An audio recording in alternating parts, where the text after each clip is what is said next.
여러분 안녕하십니까? 한상재입니다.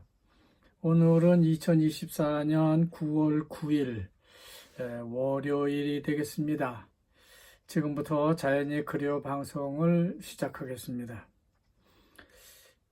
어제 신문에는요, 프라보 차기 인도네시아 대통령이자 현 국방장관이 지난 7월 유럽 여러 나라들을 방문한 데 이어서 동남아시아 5개국을 방문했다고 전해지고 있습니다.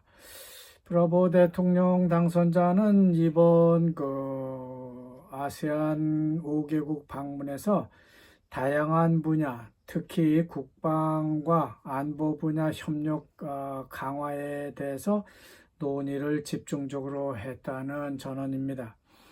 브라보는 지난 5일부터 동남아시아 방문을 시작했는데 브루나이 다르살렘을 거쳐서 캄보디아, 라오스, 태국 그리고 말레이시아 방문까지 가는 곳마다 국가 수반급의 대접을 받았다고 전해지고 있습니다.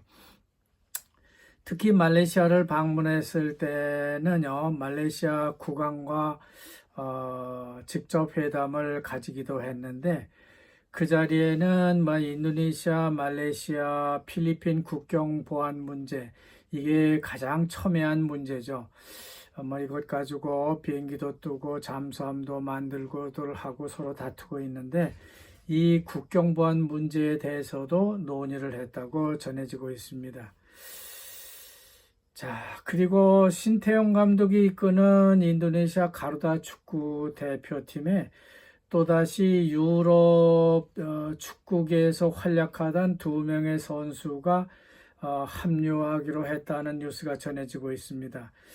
이렇게 다른 나라 선수들이 귀화를 해서 인도네시아 선수에 합류를 하게 되면은 인도네시아 축구의 실력은 향상되는데 조금 순수성이 떨어진다는 그런 아쉬운 점이 남게 됩니다. 그렇게 해서 지금까지 모두 몇 명의 유럽 선수가 합류한 것인지는 계산해 보지 않았는데 결국 순수한 인도네시아 선수들이 빠지고 그들이 들어와서 인도네시아 가르도 대표팀의 기력을 향상시키기에는 됐지만은 자기 나라 선수들이 아니고 남의 나라 선수들로 대체했다는 그런 비판은 면키 어렵게 됐습니다. 물론 인도네시아에서 이민 간 엄마나 아빠들과 유럽 사람들 사이에서 출생한 그런 혼혈아들만 받아들이는 것이지만은 너무 쉽게 인도네시아 국적을 바꿔주고 대표팀으로 영입하고 있는 그런 느낌을 주고 있습니다. 따라서 순수한 아세안 사람들의 축구 맛이 떨어지고 있다 하는 그런 것이 나타나고 있는 겁니다. 그렇게 해서 인도네시아가 동남아시아를 넘어서 아시아 축구를 제패할 수는 있을 것인지는 몰라도 예전처럼 그런 순수한 아세안 축구 경기는 이제 기대하기 어렵게 되는 것 같습니다. 마침내 인도네시아에 엠폭스 전염병에 감염된 것으로 의심되는 환자가 발생해서 코로나 초기 때의 긴장감을 다시 기억나게 하고 있습니다. 하지만 엠폭스 의심 환자 발생 지역이 자카르타에서도 멀리 떨어진 자야프라 지역이라고 해서 좀 안심은 됩니다. 하지만 인도네시아 보건당국은 파푸아와 자바를 오가는 그런 항공과 항만 등 그리고 어떤 교통 관문을 철저히 통제해서 그렇게 확산되는 것을 막기 시작했다고는 전하고 있습니다. 하여간 엠폭스 의심 환자들은 현재 자야포라 지방병원에서 격리 치료를 하고 있다고 합니다. 그들은 발열이 심하고 그러니까 고온이 나고 고온이 나니까 호흡도 곤란함을 호소하고 있고 또 인후통, 그러니까 목이 아픈 그런 인후통을 동반한 천연두 같은 그런 모습을 보이고 있다고 합니다. 그 전이라도 인도네시아를 오가는데 우리는 좀 더 주의가 필요한 것이 아니냐 하는 그런 말씀을 드리지 않을 수 없습니다. 자, 그리고 인도네시아 농업부 장관이 네덜란드를 방문한 것 같습니다. 네덜란드와 농업부분 회의를 가졌는데 인도네시아 농산물을 유럽으로 수출할 수 있는 그런 농산물이 뭔가 하는 것을 고민하고 있는 것 같습니다. 장관은 얼른 코코아를 추천하고 있습니다. 이것이 인도네시아 농가 소득 증진에도 도움이 될 뿐만 아니라 국가 외환을 더 늘려줄 것으로 기대가 된다고 하는 것입니다. 그 외에도 인도네시아는 커피와 차가 유명해서 유럽으로 수출할 수 있을 것으로 소개를 하고 있습니다.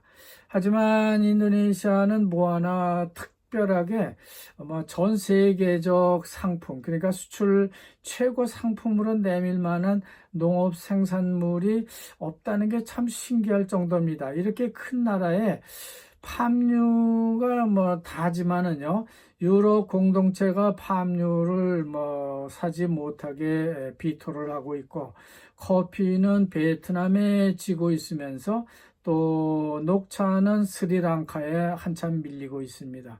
그러니까 코코아를 이 농업부 장관이 추천을 한 것 같은데, 코코아도 아프리카의 코티아부르라는 나라에 밀리고 있죠.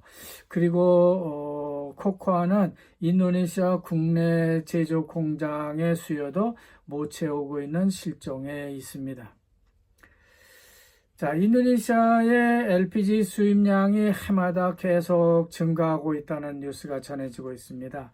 지난 10년간 통계를 보면은 2013년에 LPG 수입량이 3,200만 톤 정도 되던 것이 2023년에 700만 톤 정도로 올라갔습니다. 그러니까 거의 이 차가 350만 톤에 700이니까요. 350만 톤은 부족하다는 것이 되고 있습니다. 그런데 2달짜리 발힐이라고 하는 에너지 광물부 신임 장관이 국회 제7분과위원회에서 LPG 수입 문제를 거론하고 있다고 합니다. 지금 인도네시아 국내 LPG 소비량이 700만 톤에 달하고 있는데 실제 국내 생산량은 180만 톤 정도에 불과한 것이 이게 말이 되냐는 그런 질책을 국회에서 쏟아낸 것입니다. 이러한 조건 하에서 나머지 물량은 순전히 수입에 의존해야만 하는데 무슨 대책이 있겠느냐 하는 그런 반문을 내는 것이죠. 비록 임기가 2달밖에 안 남은 발일 장관이지만은 앞으로 우리는 에너지 안보를 위해서 2025년에서 26년까지 생산하게 될 C3, C4 그러니까 이런 천연가스 다운스트림 산업을 구축할 것을 예고했습니다.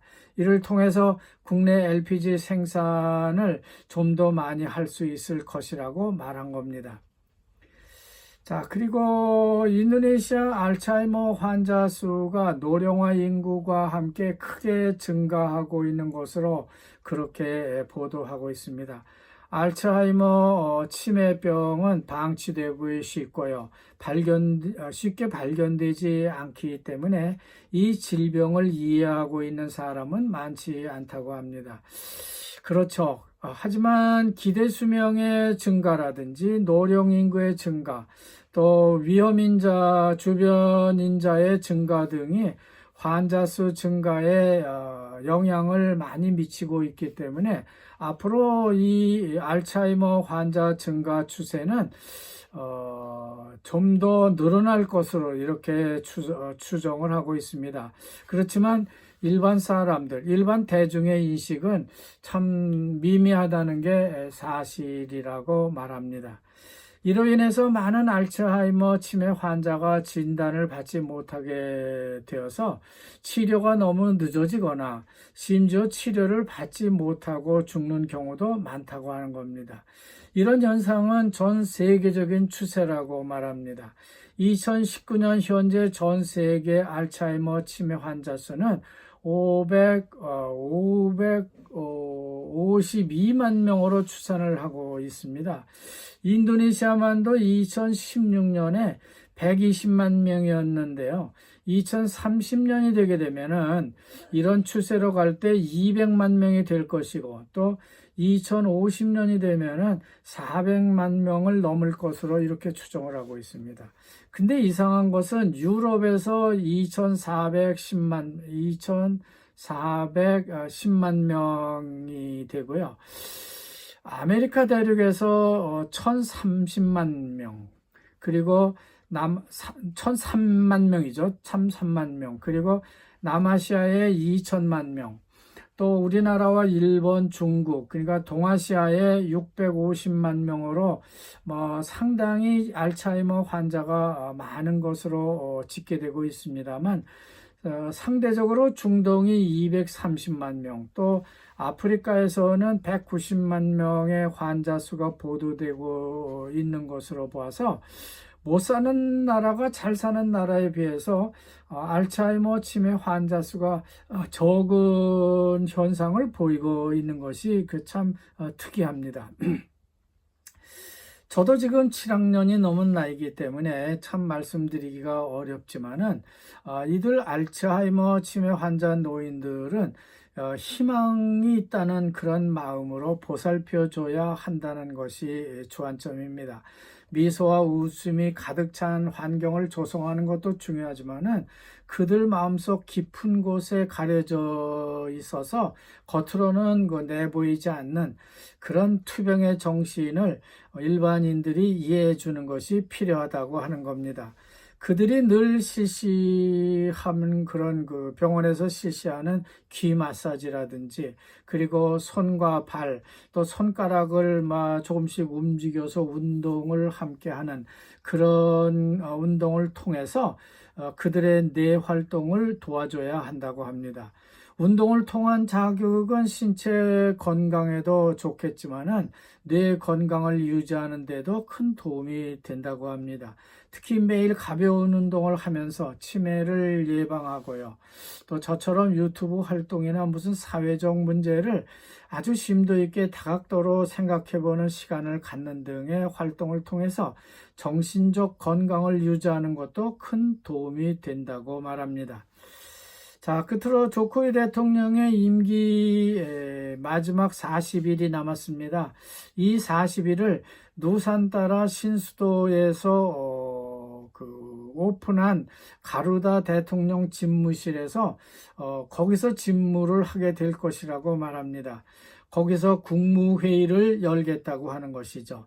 임기 마지막까지 신수도 고집을 놓지 않고 있는 모습을 보면은 마치 윤석열 대통령이 의료 재난, 의대생 증가, 그 문제를 고집하는 것과 많이 닮은 것 같아서 웃음이 납니다. 하여간 그는 사마린다에서 열리고 있는 이슬람 MTQ 행사에 참가하기 위해서 자카르타 메르다카 궁을 일단 떠났습니다. 하지만 아직은 신수도에서 대통령 궁에서 근무할 수 있는 그런 공무원들이 일할 수 있는 인프라가 갖춰져 있지 않기 때문에 그들을 몇 개 그룹으로 나누어서 돌아가면서 로테이션으로 근무를 하게 될 것이라고 말합니다. 말하자면 공무원들의 누산따라 이전은요, 좀 더 연기할 수밖에 없다고 하는 말이 되겠습니다.